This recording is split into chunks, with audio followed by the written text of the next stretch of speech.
Yang kita bahas adalah ini tanahnya mereka diambil oleh orang-orang Israel semenjak 1948. Nah, kemudian yang kedua orang lupa. Ada di situ tertulis Ibraninya itu Palestina. Kemudian koma, alef, yod itu artinya apa?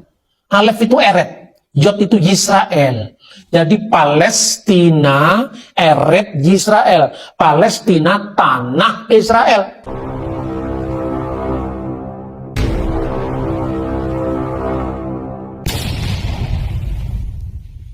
Video berikut. Salam Bapak Ibu Saudara-saudara yang dikasih dan dikasih. Tadi sebelum sampai di Baduy ini, saya lihat sebuah video ya. Video ini video Felix Xiao. Pertanyaannya, Fatah dan Hamas dianggap berantem. Pertanyaannya, mungkin nggak Fatah dan Hamas itu berantem kalau nggak ada Israel di situ? Kalau Israel nggak ngambil tanah mereka, muncul nggak perbedaan di antara mereka? Bagaimana menyikapi pendudukan Israel? Fatah kemudian merasa, oke, kita harus kompromi, kita harus negosiasi, kita buka komunikasi. Sementara Hamas tetap pada posisinya, enggak, kita nggak membuka komunikasi. Kita pokoknya harus memperjuangkan agar penjajah itu hengkang dari tanah ini. Nggak akan ada dong. Kalau Israelnya nggak ada, kenapa nggak itu dulu yang dibahas? Yang kita bahas adalah ini tanahnya mereka diambil oleh orang-orang Israel semenjak 1948. Itu bahasanya kemana? Yang kita bahas dari kemarin-kemarin adalah kenapa Hamas menembakkan roket. Orang-orang bertanya gitu kan, berarti Hamas yang teroris dong karena mereka yang mulai duluan.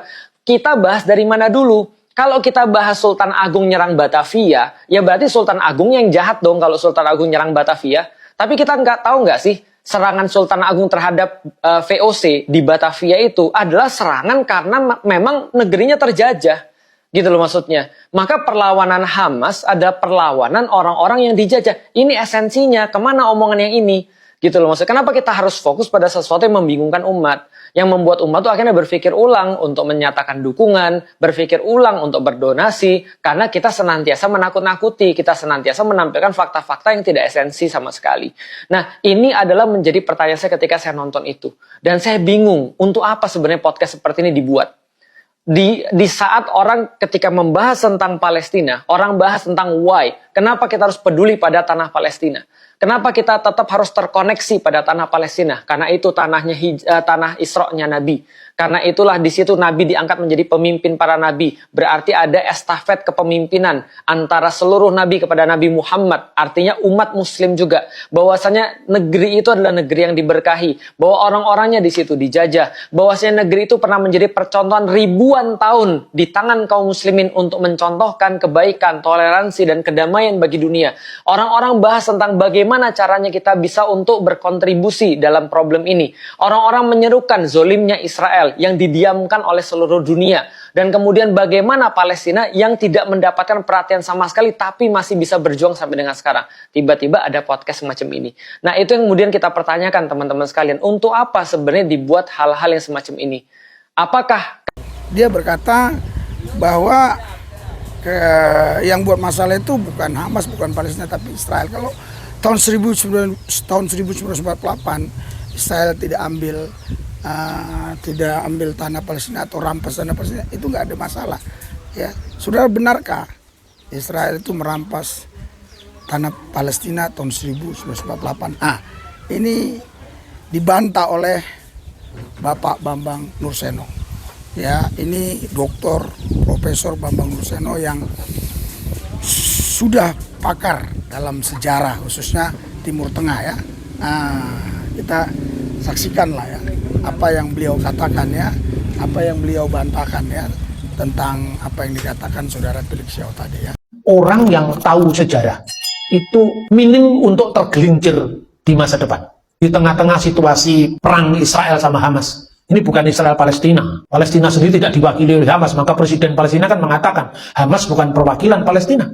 Palestina itu sendiri pecah jadi dua. Palestina nasionalis, tepi barat di West Bank, presidennya Mahmud Abbas, itu berbeda visi dengan Hamas yang menguasai Gaza. Maka saya bilang, gunakan mulutmu untuk memberkati, jangan untuk mengutuk. Orang-orang Kristen, kalau ikut mengutuk, nanti kamu akan dikutuk sendiri.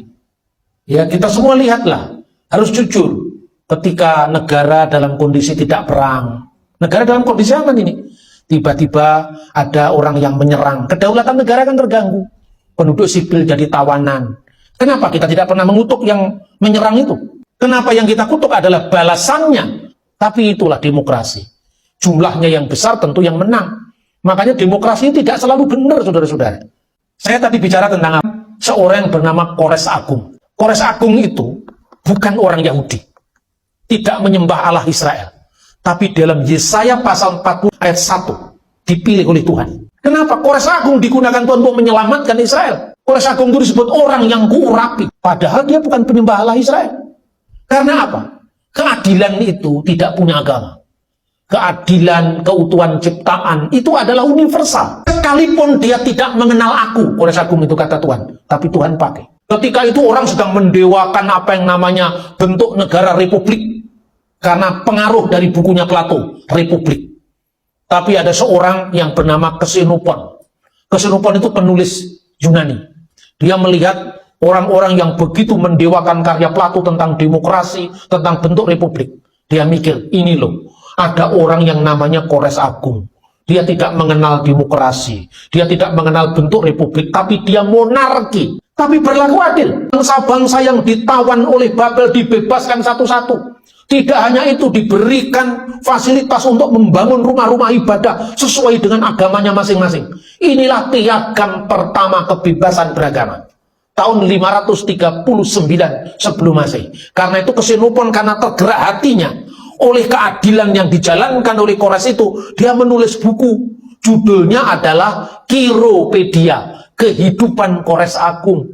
Inilah yang kemudian mengilhami pelaksanaan negara-negara modern. Ketika bapak bangsa Amerika namanya Thomas Jefferson dengan Declaration of Independence of America, ketika dia memikirkan masa depan negaranya Amerika yang sangat menjunjung tinggi demokrasi, tapi dia diingatkan demokrasi kita harus mengandung kebebasan beragama, kebebasan berkeyakinan. Itulah yang mengilhami Thomas Jefferson untuk menjadikan kebebasan beragama sebagai salah satu dari pilar demokrasinya Amerika. Maka masuklah ke dalam Deklarasi Umum Perserikatan Bangsa-Bangsa dalam soal HAM, Universal Declaration of Human Rights tahun 1948 pasal 18, di mana kebebasan beragama berarti kebebasan untuk menjalankan agama, untuk memilih agama, dan untuk berpindah agama. Tapi keturunannya dari Kores Agung, orang Persia yang nantinya jadi orang Iran, yang pertama kali menolak piagam itu karena dianggap bertentangan dengan Islam. Ini fakta sejarah. Dan Anda bisa melihat dalam autobiografinya Thomas Jefferson. Di perpustakaannya di mana dia menggumuli nasib bangsanya ke depan Amerika, ada 2 jilid buku yang ditulis oleh Xenophon tentang kehidupan Kores Agung. Saya tambahkan satu catatan lagi. Dari sejarawan Yahudi namanya adalah Flavius Josephus. Kata Flavius Josephus, nubuat tentang seorang raja yang nanti gelarnya Kores itu sudah ada kira-kira 150 tahun sebelum kelahiran Kores Agung, yaitu kitab yang ditulis oleh Nabi Yesaya. Konon kata Josephus, Kores Agung sendiri membaca kitab Nabi Yesaya. Dia merasa ini berlaku untuk dia, makanya dia bebaskan bangsa Yahudi. Makanya mari kita belajar sejarah. Ternyata saudara-saudara, sejarah itu bisa berulang. Tapi sejarah juga bisa mengulangi kesalahan-kesalahan kita apabila kita tidak belajar dari sejarah itu. Beberapa hari lalu, saya itu ketawa-ketawa sendiri. Saya menemukan gambar ini. Mata uang Palestina katanya. Ini terbit tahun 1927, tertulis dalam bahasa Arab, bahasa Latin, dan bahasa Ibrani. Bahasa Arabnya tertulis Palestin. Bahasa Inggrisnya tertulis Palestin. Bahasa Ibrani tertulis Palestina, huruf alef dan huruf yod. Lalu orang kan nggak ngerti bahasa Ibrani ini. Ini bukti bahwa negara Palestina sudah ada sebelum Israel. Israel baru berdiri tahun 1940. Palestina sudah punya mata uang. Katanya gitu. Ayo kalau Anda ngerti sejarah. Oh iya ya, bener ya. Terus Anda lihat cari di Google yang lain. Bener ini. Mata uang kertasnya juga ditemukan. Lah ini mata uang kertasnya. One Palestine Pound, 1 pound Palestina. Kemudian ini terbit tahun 1939, ini mata uang Palestina. Loh, ini berarti negara Palestina sudah ada. Lalu orang bikin hoax lagi. Negara Timur Tengah, salah satu yang mengakui kedaulatan Indonesia adalah Palestina. Loh, negaranya belum ada kok. Bagaimana diakui Palestina? Tapi yang namanya itu ya, Anda hanya percaya internet tanpa melihat cross check-nya. Kacau. Ini betul, mata uang ini mata uang Palestina betul. Tapi ini bukan negara Palestina, bro. Mata uang ini diterbitkan ya oleh yang namanya Anglo-Palestine Bank. Anglo-Palestine Bank itu Yang mendirikan siapa? Yang mendirikan itu jaringan gerakan Zionis yang dipimpin oleh Theodor Herzl.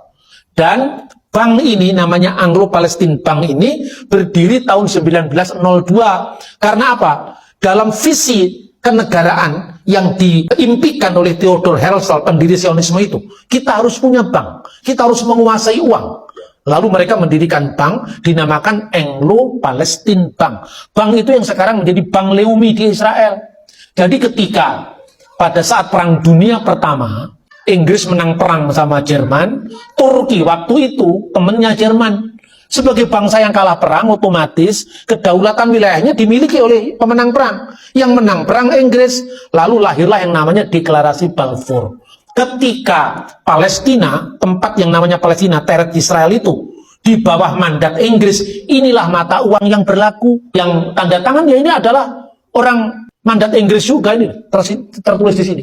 Nah kemudian yang kedua orang lupa, ada di situ tertulis Ibraninya itu Palestina. Kemudian koma, alef, yod itu artinya apa? Alef itu eret, yod itu Yisrael. Jadi Palestina, eret Yisrael. Palestina, tanah Israel. Jelas ya? Jadi ini bukan mata uang negara Palestina. Negara Palestina belum ada. Negara Palestina adanya setelah PLO, Yasser Arafat. Ya, karena apa? Menandatangani perjanjian damai sama Israel. Maka muncullah otoritas Palestina. Tahun 2006, Hamas itu menang dalam pemilu di Palestina. Akibatnya Palestina pecah jadi dua. Satunya di bawah Mahmud Abbas, yang ini damai-damai saja dengan Israel, yang Hamas bermusuhan dengan Israel, karena mereka tidak mengakui eksistensi negara Israel dari peta bumi ini. Jadi benar apa enggak kita demo bela Palestina? Itu salah. Demo bela Palestina itu bela Hamas, bukan bela Palestina. Orang negara Palestina tidak merasa terbela oleh kita. Ini memang pahit tapi mesti disuarakan. Sebab kita tidak bisa menciptakan perdamaian dengan kebohongan. Banyak orang menjadikan rumah sakit supaya nanti kalau ada sesuatu, rumah sakit dibom oleh Israel. Terus kemudian orang-orang sedang, ini Kristen ini gimana sih? Itu ada gereja ortodok dibom sama Israel kok diam saja? Karena dia tahu situasi yang sebenarnya di sana. Dan kalau Indonesia itu mau jadi negara non-blok, dia tidak boleh blok salah satu. Mestinya didengar Palestina dan Israel. Ini enggak yang didengar Hamas. Sama dengan Anda mendengar Indonesia. Jangan hanya mendengar PKS. Anda masih mendengar PDI Perjuangan yang mayoritas. Anda masih mendengar suara resminya pemerintah apa. Itu yang terjadi.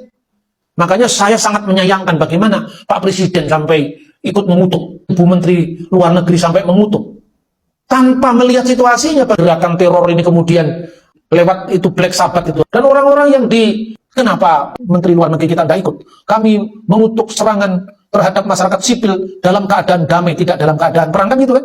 Kalau dalam keadaan perang, di tengah perang karena membela diri negaranya, sekarang baru gencatan senjata. Siapa yang bisa jamin mereka tidak menghidupkan sel-sel terorisme lagi? Bagaimana negara kita ini mau di mata Tuhan adil kalau kita tidak berdiri di atas semua pihak yang bersengketa? Hanya dengan satu yang kita dengar. Nah makanya saya uraikan dengan sejarah yang panjang lebar supaya kita ini tidak kehilangan referensi untuk kita bersikap secara bijak. Yesus ajarkan, kalau orang itu nggak usah ada kutukanlah, memberkati saja. Ketika Anda mengutuk orang, dirimu sendiri juga diliputi oleh kebencian. Orang yang diliputi kebencian itu menyebabkan sakit. Kalau kita bisa memberkati orang lain dan membuat tersenyum, kenapa kita harus mengutuk dan dongkol? Sumber segala penyakit itu kedongkolan dan kebencian. Jadikanlah dirimu bersih agar menjadi berkat bagi sebanyak mungkin orang, termasuk untuk diri kita, keluarga kita, bangsa kita, dan umat manusia sesama kita. Mari saudara-saudara, kita gunakan mulut kita untuk memberkati, bukan untuk mengutuk. Shalom, Tuhan memberkati kita. Amin. Nah, saudara, lihat pelayanan kami ini, ya, dukung terus pelayanan supaya makin hari makin. Tuhan, percaya, namanya siapa? Yesus. Kok Bapak percaya? Saya mengalami. Saya pernah mengalami perjumpaan pribadi dengan dia. Oh, saya nggak percaya dengan itu. Oke, saya punya kitab suci. Jadi Musa berbicara kepada Tuhan itu berhadapan muka seperti temannya sendiri. Dan Tuhan berbicara kepada Musa dengan berhadapan muka seperti seorang berbicara kepada temannya. Berikan sorak-sorai buat Tuhan Yesus. Jadi saya bilang, ya kan?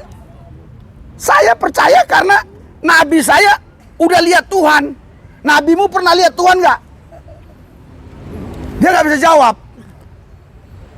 Pernah dengar suara Tuhan langsung nggak? Dia nggak bisa jawab. Ya kan? Nah, saya percaya ya kepada Tuhan karena Alkitab menjelaskan bahwa Tuhan itu ada. Bukan ada karena pemikiran, tapi ada karena dia menyatakan dirinya. Berikan sorak-sorai buat Tuhan. Ah, kita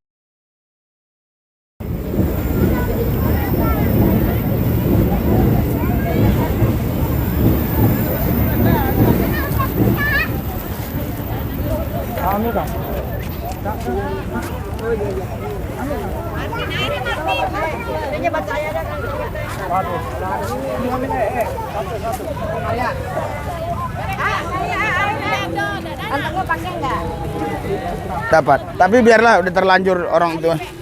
Baru. Sudah ya? Tinggal anak-anak ya, anak-anak.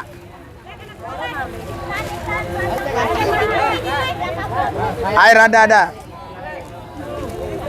Air pasti cukup.